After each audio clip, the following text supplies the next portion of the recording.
What's up, everyone? I'm your host, Race, and welcome back to another episode of Just Podding Around. And today, we're talking about one of my absolute favourite nights of the wrestling calendar, Money in the Bank 2025.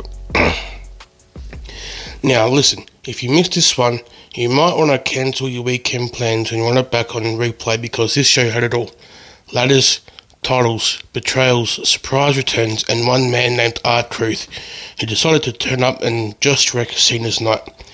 Absolute scenes. Let's get into it. Alright, so we were live from the Intuit Dome in LA. Big city, big stage, big matches. Money in the Bank 2025 promised carnage, and mate, it delivered. Kicking things off was the women's Money in the Bank ladder match. The lineup was stacked. Alexa Bliss, Roxanne Perez, Rhea Ripley, Julia, Naomi, and Stephanie Vaquer. This thing was chaos in the best possible way. Ladders flying, alliances made, and instantly betrayed.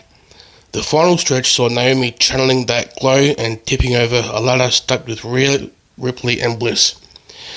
She grabbed that briefcase and secured herself a future title shot. Crowd popped, I popped, beautiful stuff. Now, a title defense was up next year. Dominic Mysterio still hanging up onto the Intercontinental Championship by the skin of his teeth. Defended against Octagon Jr. Of course, Liv Morgan was at ringside, doing Liv Morgan things, meaning shady interferences and distractions. Now, this match was started through the Worlds Collide pay-per-view on YouTube, which was a AAA and WWE cross-promotion thing. Dominic Mysterio challenged Octagon Jr. after the six-man tag match on that show that Octagon Jr. took part in. This match was pretty quick. Dom walks out with the belt still around his waist. Then we've got the Women's Intercontinental Championship, with Becky Lynch coming in hot against Lyra Valkyria for the title. And yep, big time Bex took it home. New champ, another notch in the Lynch legacy.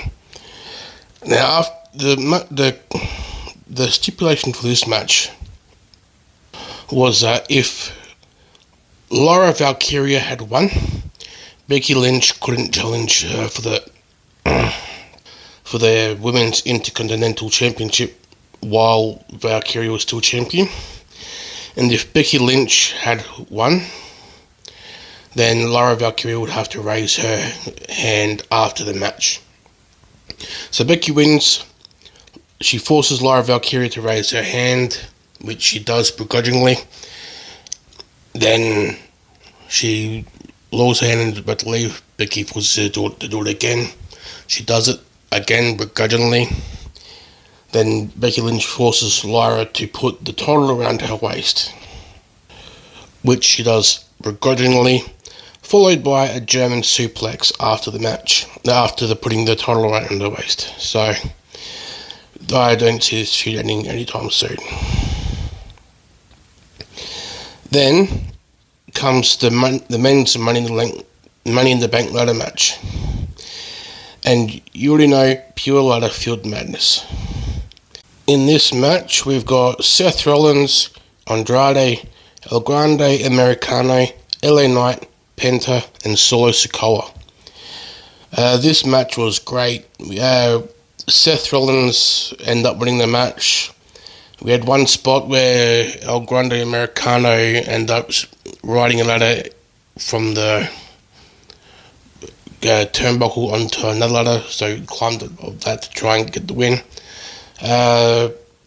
Seth Rollins ended up having some help from Bron Breakker and Bronson Reed.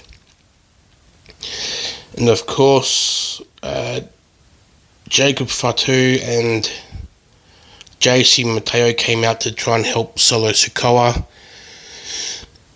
And that ended up turning into Jacob Fatu finally turning on Solo Sikoa.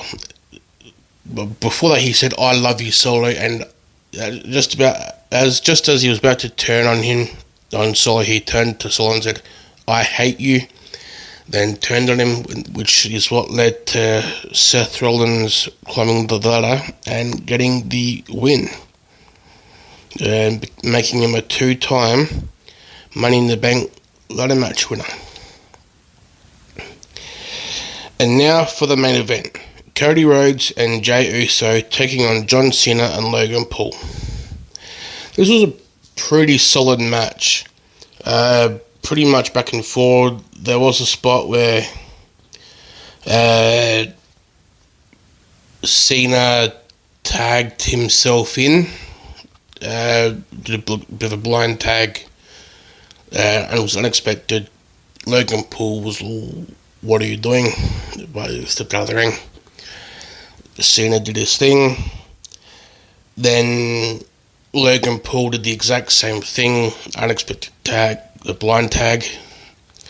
Cena stepped out of there, did the whole "what are you doing" thing, look again, stepped out, and as soon as he got out, he tagged himself back in. They argued for a little bit. Then this was a great little bit because you could hear him audibly arguing. Cena was all, "I'm trying to teach you." Logan Paul said, "Well, teach me." And Cena had this confused look on his face saying, "You want to be taught?" And that allowed Cody and Jey to get the upper hand. The referee got knocked out. Cena clocked Cody Rhodes with the championship. Then this masked figure came out and he attacked Cena, gave him a low blow and started belting the holy high hell out of him. And that turned out to be R-Truth making his shocking return. R-Truth he was informed his contract was about to his contract was about to expire, and he was informed that it wasn't going to get renewed. It made headlines around the world. Everyone kept chanting, "We want truth." The whole audience during the show was chanting, "We want truth." So no one was happy about him leaving, including the superstars themselves.